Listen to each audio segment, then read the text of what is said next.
homenagear aqueles que lutaram para que hoje pudéssemos estar aqui a falar o que sentimos, o que pensamos, aquilo em que acreditamos, liberdade de expressão. Connosco os nossos jovens politicamente incorretos, André Ferreira, Francisco Gomes, também acompanhados com a música de Zeca Afonso. Rapazes, liberdade de expressão é um luxo, um tesouro, exerçam-na à vossa maneira. Bom trabalho. Antes de mais, bom dia Maria e João, bom dia André, bom dia a todos os ouvintes da Rádio Terra Nova. Obrigado mais uma vez, Maria e João, ainda por cima essa bonita introdução, as tuas palavras. Podemos entrar melhor, desculpa interromper-te.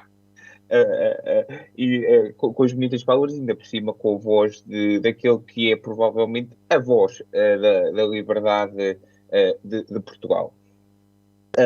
Começando o programa de hoje, falando um bocadinho daqui com um ponto prévio e rapidamente de duas seleções femininas, a seleção feminina de futebol que fez mais 2 jogos na classificação rumo ao Mundial 2023, vencendo a Sérvia por 2-1 e atropelando a Bulgária por 5-0.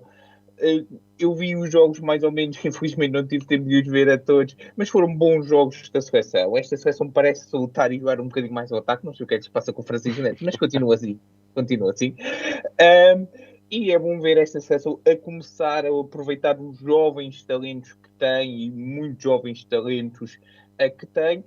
Neste momento está em segundo lugar do grupo, com 10 pontos, menos 2 que a líder do grupo, a Alemanha. Inclusive, o próximo jogo será contra Israel e depois terá 2 desafios seguidos contra a Alemanha. Não vai ser nada fácil, mas é acreditar nesta seleção, que ficou inacreditavelmente fora do Euro 2022. Mas felizmente eu acredito que irá conseguir chegar ao Mundial 2023, quer seja através da classificação direta, quer seja depois através do play-off de apuramento. Quem já está confirmado no Europeu da Modalidade é a seleção feminina de futsal feminino, que ao longo desta semana que passou agora, fez a classificação para o Euro de futsal feminino é um bocadinho diferente. Joga-se agora já os grupos de apuramento, porque não há assim tantas seleções de futsal feminino, infelizmente, como devia haver inscritas na UEFA. Houve 4 grupos que já jogaram as classificações entre si e posteriormente jogarão uma Final Four entre si, ou jogarão a competição entre si. Aliás, uma Final 8 passam 8 equipas, peço desculpa, enganei-me aqui, passam 8 equipas e jogarão entre si. Portugal está entre elas, passou facilmente o seu grupo com 9 pontos, atropelando as suas adversárias. É uma seleção sem dúvida candidata à conquista deste título. Só uma coisa rápida, aqui o tal canal de todas as seleções, costuma dizer que por acaso também é canal de Estado, quando jogos destes transmitiu um total de 0. Por isso, se calhar, deixem esse lema de canal todas as seleções, porque vocês não são. Por favor.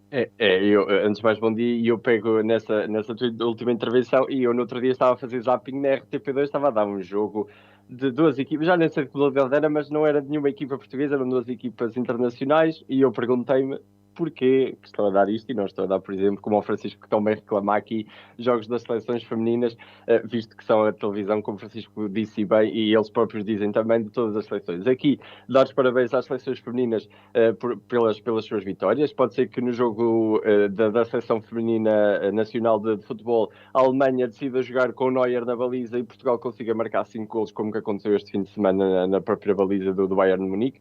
Era interessante, mas eu acredito também que esta seleção nacional vá conseguir passar o seu grupo, ou como o Francisco disse, ou diretamente ou do play-off, porque Portugal costuma passar melhor às vezes pelo play-off do que Só uma coisa, André, voltando a corrigir aquilo que eu disse sobre a seleção feminina de futsal, peço desculpa, mas isto hoje está um bocadinho complicado, eu fui enganado pelo texto que tinha à minha frente. Não são 8 seleções, são assim 4 seleções, como eu tinha dito no início. Eu tinha razão que eram 4, só que aqui o texto, olha como um númerozinho à frente.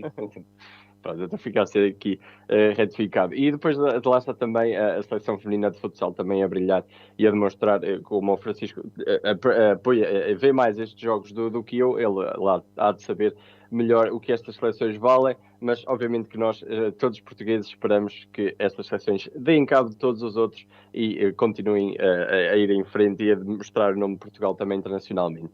Ainda no desporto, e numa notícia que aconteceu a semana passada, e que nós, como não tivemos problema na semana passada, não tivemos a oportunidade de o trazer, o Futebol Clube do Porto de basquete falhou o jogo contra o Ovarense no sábado, dia 16, em comunicado, a sua não comparência ao jogo, assim dizendo, a contar para a Liga Portuguesa de Basquete, aconteceu por causa de um desacordo com a nomeação de um dos árbitros e eles dizem num comunicado em sintonia com a decisão que eles tomaram próprios em junho.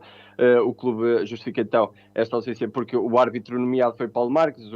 Eles dizem que foi um dos árbitros envolvidos nas vergonhosas arbitragens que condicionaram a equipa na passada temporada e que lhe retirou um título nacional.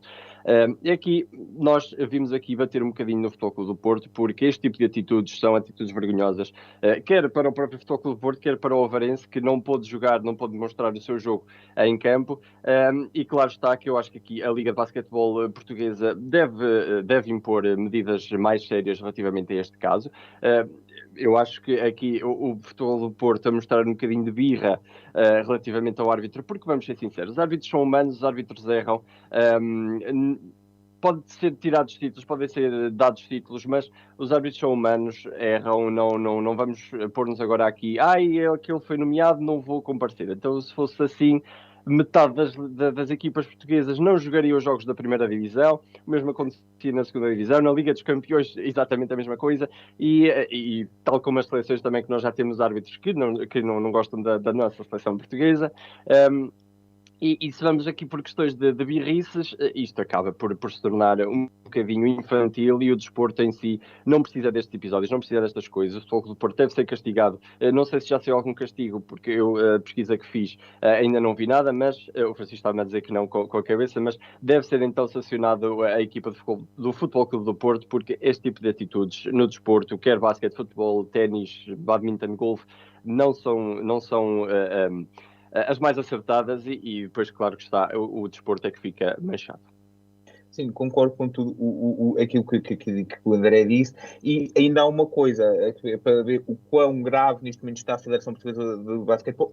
Eu já me usava em pouco tempo, por causa da extraordinária decisão que tiveram quando equalizaram a Liga Feminina com a Liga Masculina, só que eles ainda nem oficialmente, ou seja, se formos ao site da Federação, o Futebol Clube do Porto ainda não perdeu o jogo, ou seja, não compareceu ao jogo, mas o jogo ainda não consta lá como uma derrota e como uma derrota por falta de comparência. Ainda não existe, ou seja, o jogo está lá como se não tivesse sido adiado por outro problema qualquer. O que também não deixa de ser bastante mal. Isto aconteceu, lá está, por causa da semana, do que aconteceu na época passada. Nós ficámos a falar assim, com aquela confusão no final do campeonato. Eu acho sim que o Futebol Clube do Porto tem razão de queixa, principalmente no quinto jogo, que é o grande jogo da polémica. Parece-me a mim que existe. A questão dos minutos finais, há uma falta sobre um jogador do Futebol Clube do Porto que não é assinalada na sequência do lance.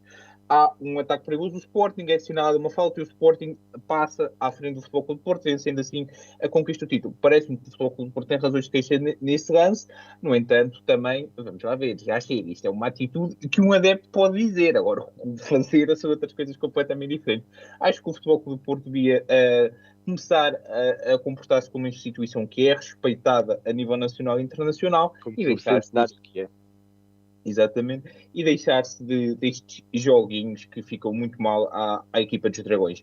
Agora, passando finalmente aos temas que nos trouxeram aqui, vamos falar daquilo que aqueceu bastante a última semana, porque, pelos vistos, nós não podemos deixar os senhores do Parlamento sem muito tempo sem virmos aqui, porque eles depois comportam-se mal durante a semana toda.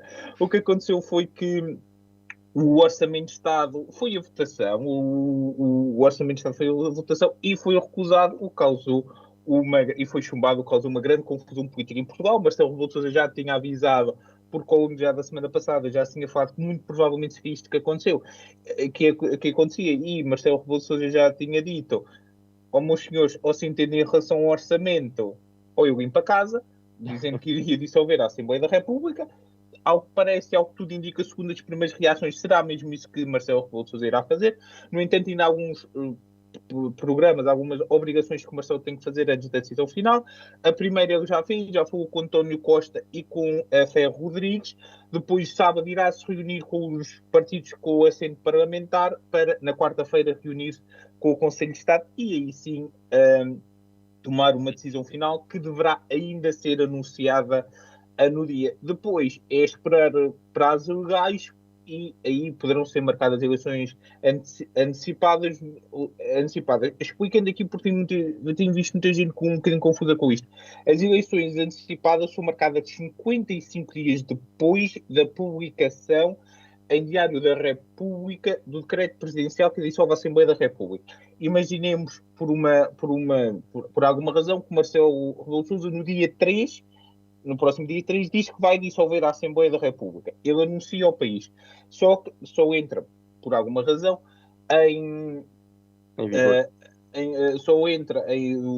só vai para Diário da República dia 16 de dezembro, por alguma razão. Imaginemos assim, os 55 dias começam a contar a partir do dia 16 de dezembro. Poderão ser mais, poderão ser menos, mas 55 dias no mínimo são obrigatórios que aconteça. Aqui para explicar, porque o pessoal diz, então, mas quando é que começa a contar? Não começa a contar quando o Presidente anuncia, começa a contar quando é oficialmente, que é quando entra em Diário da República.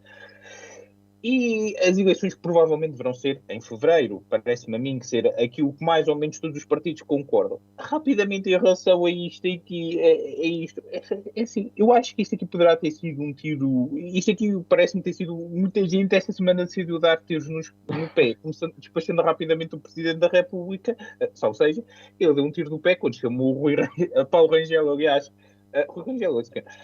Paulo Rangel para falar, para discutir com ele algo que todo dia indica o Orçamento de Estado, mas, Sr. Presidente, o Paulo Rangel ainda não é presidente do PSD, não sei o que é que se passou, entusiasmou-se Marcelo, eu acho que chamou Paulo Rangel para falar disto, e não Rui Rio, que aliás descobriu em direto, tornando mais um dos momentos épicos da televisão portuguesa e política. Em relação aos outros partidos, parece-me a mim mais ou menos natural que a direita iria votar contra o orçamento. Em relação à geringonça, não sei o que é que aconteceu, pelos vistos, a lua de mel acabou e agora estão todos chateados uns com os outros. Parece-me a mim, no entanto, e agora ainda mais a sério, que nomeadamente Bloco de Esquerda e PCP poderão ter dado um tiro no pé, tendo em conta os últimos resultados eleitorais e apesar de tudo não parece ter sido muito inteligente e não parece ser muito inteligente o Bloco de Esquerda e o PCP quererem ir a eleições, apesar de este chumbo poder reavivar algum daquele seu eleitorado, não me parece ser muito inteligente, não tem tido resultados muito bons em eleições, não me parece que tenham aprendido muito em relação a esses resultados. Parece-me a mim, no entanto, que não vai ser fácil, ainda por cima o país irá provavelmente entrar no próximo ano sem Orçamento de Estado, aliás, é mesmo o que parece praticamente certo. Vai entrar no décimos, acho eu. Sim, será governado em duodécimos. Temos que perceber rapidamente o que é que queremos fazer. Ainda há uma esperança de viabilização do governo PS, que é eles haver nova onda de negociações orçamentais e aí haver uma nova votação. Neste momento não está muito certo. Parece-me a mim que, apesar de tudo, o PS poderá sair reforçado deste caso e vamos lá ver, esperar pelas próximas semanas para ver o que é que nos traz. Sim, se isto muito rapidamente se acabar por ir por eleições antecipadas, provavelmente a direita mantendo-se como está com o Rui Rio, Francisco Rodrigues dos Santos, provavelmente a direita não acredito que vai ganhar assim as próximas eleições, provavelmente o PS acabará por voltar a ficar reforçado nestas eleições, acabará por voltar a ir para governo e lá está, como o Francisco disse, o Bloco de Esquerda e o PCP, como deram o tiro no PS, se calhar perde eleitorado e o PS até é capaz de ganhar com a maioria absoluta. Caso o PSD vença Paulo Rangel, as coisas, se calhar, poderão ficar um bocadinho mais acesas, um bocadinho mais interessantes, por assim dizer, entre PS e PSD. Mas uma coisa é certa e que, infelizmente, apesar de vivermos em democracia, mas que, infelizmente, vai acontecer é que o Chega vai ganhar mais lugares no Parlamento, uma coisa que está a começar a acontecer mais, e é por causa de situações exatamente como estas que estamos a ver, os chumos de orçamentos, penso que foi a primeira vez, ou qualquer coisa assim, que eu vi numa notícia, a acontecer isto. Claro que este tipo de partidos ganha mais poder, ganha mais interesse, porque depois, lá está, dão mais coisas para as pessoas que estão neste partido falarem ao coração do seu eleitorado, e depois, claro, ganhar mais votos. Mas lá está, foi como o Francisco disse, nós não trouxemos ninguém do governo nem do Parlamento aqui durante uma semana e eles viram-se todos a andar ali na Assembleia da República, andaram todos malucos, todos a dar tiros nos pés uns aos outros, e é uma coisa inacreditável que acabou por acontecer esta semana, mas que a ver vamos, que tudo, espero eu que corra bem, e que o próximo Primeiro-Ministro, a concretizar-se aquilo que o Presidente da República referiu das eleições antecipadas, o próximo Primeiro-Ministro consiga então fazer a governação que Portugal merece. E para terminar agora, não se esqueçam que neste domingo muda a hora, portanto, toca atrasar os vossos relógios uma hora com antecedência. Vamos dormir mais uma horinha, o que é fixe, mais uma horinha que nós não vamos estar a aturar pessoas, a ver pessoas a fazerem asneiras, e para a semana cá estaremos novamente para falar de novos temas. Esperamos nós que o Parlamento um bocadinho mais calmo. Eu sei que há 2 semanas nós temos, se calhar, a nível nacional trazemos mais temas, mas não era para trazer isto assim também. Portanto, vamos lá ter calma e até para a semana. Até para a semana. E foi mais uma edição do Liberdade de Expressão. André e Francisco, bom fim de semana, até 2 a 8 dias.